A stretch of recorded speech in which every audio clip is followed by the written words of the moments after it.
القرآن ربيع القلب أحفظه فيزلي كربي آيات النور أرتلها فتقبل مني يا ربي اقرأ وارقى اقرأ وارقى القول الأعظم والأرقى رتل وتدبر كي تغدو روحك أطهر قلبك أنقى قلبك أنقى.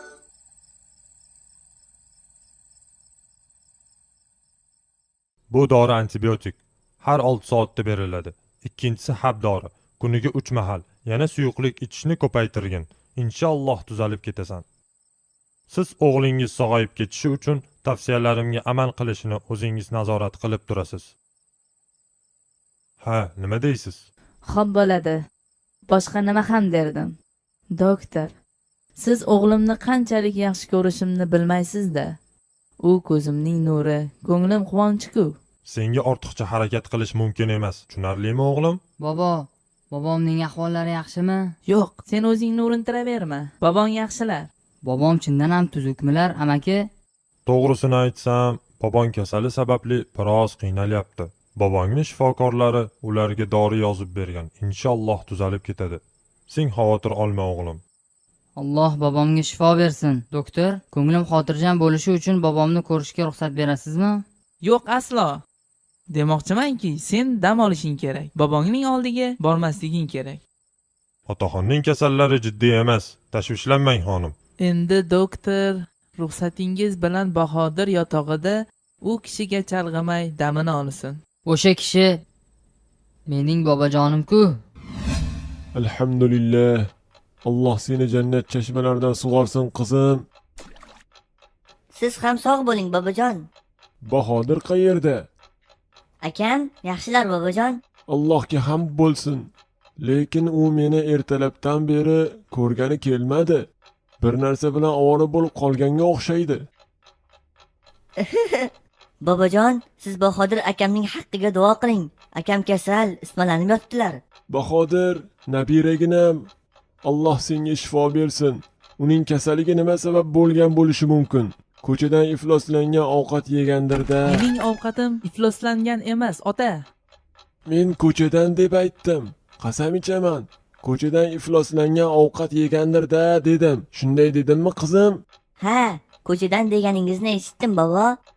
Ishonmasangiz Hadichadan so'rang. Bolamning antibiotik ichish vaqti bo'ldi. Qani yur, ketdik. Ey insonlarning Robbisi, kasallikni ketkazib Bahodirga shifo ber. Sen o'zing shifo beruvchisan. Sening shifoingdan o'zga shifo yo'qdir. Ayolingga Masrur otaga salomini yetkazishni unutma. Alloh Bahodirga tezda shifoi komil berib, uni salomat qilsin. Sog' omon boringlar. Siz ham sog' salomat bo'ling, xolajon. Meni yo'qlab xabar olganingiz uchun Alloh ajringizni bersin. Yaxshi yetib olinglar. Bu ayol Mansur bobomning tug'ishgan singlisimi? Bu ayol rahmatli onamning dugonasi edi. Nima uchun hali ham kelib xabar olasiz?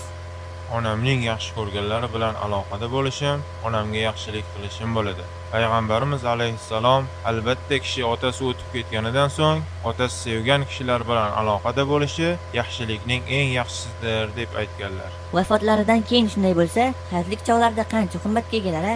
Alloh taolo Qur'onda o'ziga shukr qilishni ota-onaga shukr qilishga bog'lab zikr qilgan. Hattoki ular kofir bo'lsalar ham.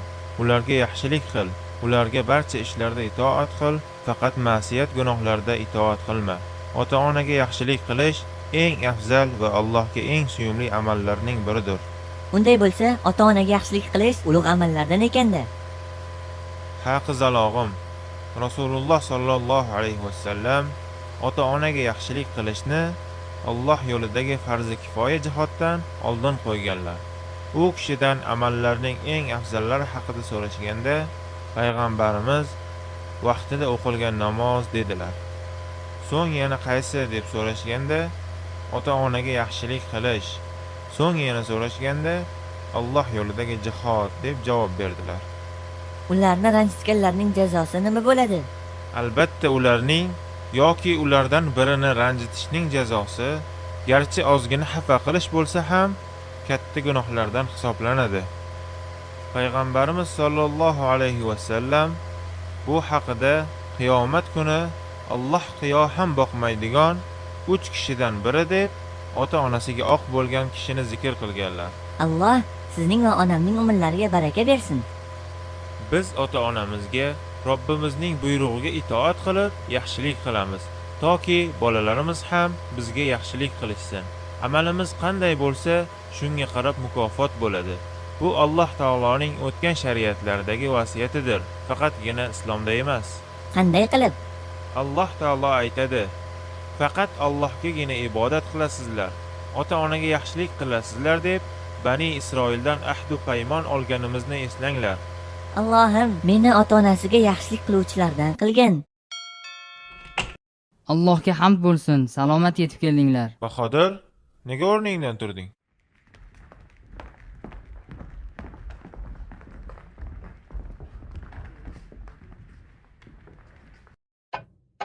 Ancha o'zimni yaxshi his qilyapman.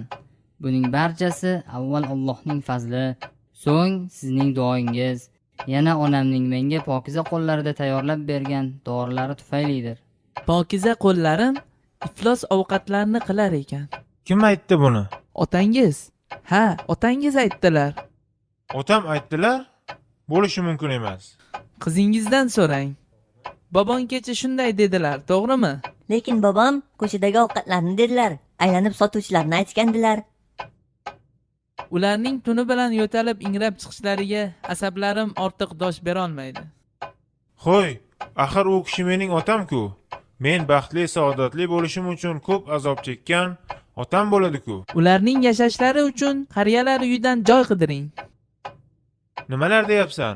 Shu chiroyli javobmi? Bunday qilsam ota-onamga oq bo'lib qolaman-ku. Yaxshi, unday bo'lsa, tepa tomimizda bo'sh xona bor. O'sha yerda yashasinlar. Jihozlarini men tayyorlab beraman. Jihozlarni ham tayyorlab berasanmi hali? Jundan to'qilgan qalin choyshab va eski karavotimiz bor. Yana nima kerak bo'lsa berishim mumkin. Lekin o'sha choyshab juda ham katta. Uni ikkiga bo'lishimiz mumkin. Birini otam ishlatadilar, ikkinchi qismini esa olib qo'yamiz. Qariganimizda biz ishlatamiz. Nima dedingiz? Keksayib qarigan vaqtingda bolalaring seni qariyalar uyiga tashlab kelishlarini yoki tomdagi xonada bir o'zingni qoldirishlarini xohlaysanmi? Yo'q, aslo. Alloh taoloning so'zini eslagin. Ey payg'ambar, ayting, kelinglar sizlarga Robbingiz harom qilgan narsalarni tilovat qilib beray. Allohga hech narsada shirk keltirmaysizlar, ota-onangizga yaxshilik qilasizlar. Lekin men ularni hech tuzalmas kasallariga qarashdan charchab ketdim. Ey onajon, payg'ambarimiz sollallohu alayhi vasallam bizga Allohning roziligi otaning roziligida, Allohning g'azabi otaning g'azabidadir deb o'rgatganlar. Sen bizni jannatdan mahrum bo'lib qolishimizni xohlaysanmi? Jannatdan? Yo'q. Jannatga kirishni juda ham xohlayman. Rasululloh sollallohu alayhi vasallam xo'rlansin dedilar. Ya Rasululloh, kim deyishdi? Ota-onasini yoki bittalarini qarilik chog'larida topib jannatga kirmagan kishi dedilar. Onajon, bobomga xizmat qilishingiz siz va otamning jannatga kirishingizga sabab bo'lishi mumkin. Ularni qariyalar uyiga yubormang. Ilgari bu tarafini hech o'ylab ko'rmagan ekanman, bolalar. Bobongizga xizmatimning evaziga jannat, bu juda oson-ku. Albatta ularga yomon muomala qilish bizlarni do'zaxga olib boradi. Do'zax?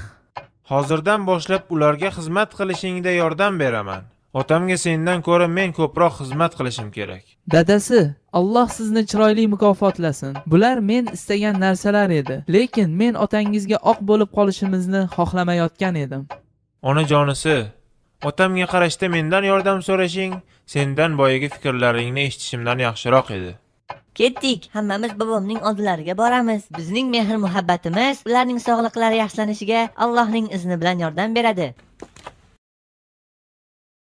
Alloh taolo aytadiki, Parvardigoringiz sizlarga yolg'iz uning o'ziga ibodat qilishlaringizni hamda ota-onaga yaxshilik qilishlaringizni amr etdi. Agar u ikkovidan biri yoki har ikkisi sening qo'l ostingda keksalik yoshiga yetsalar, ularga qarab uf tortma va ularning so'zlarini qaytarma. Ularga doimo yaxshi so'z ayt. Ular uchun doimo mehribon bo'l va Parvardigorim, meni ular go'daklik chog'imdan tarbiyalab o'stirganlaridek, sen ham ularga rahm shafqat qilgin deb duo qil. القرآن ربيع القلب أحفظه فيجلي كربي آيات النور أرتلها فتقبل مني يا ربي اقرأ ورقاء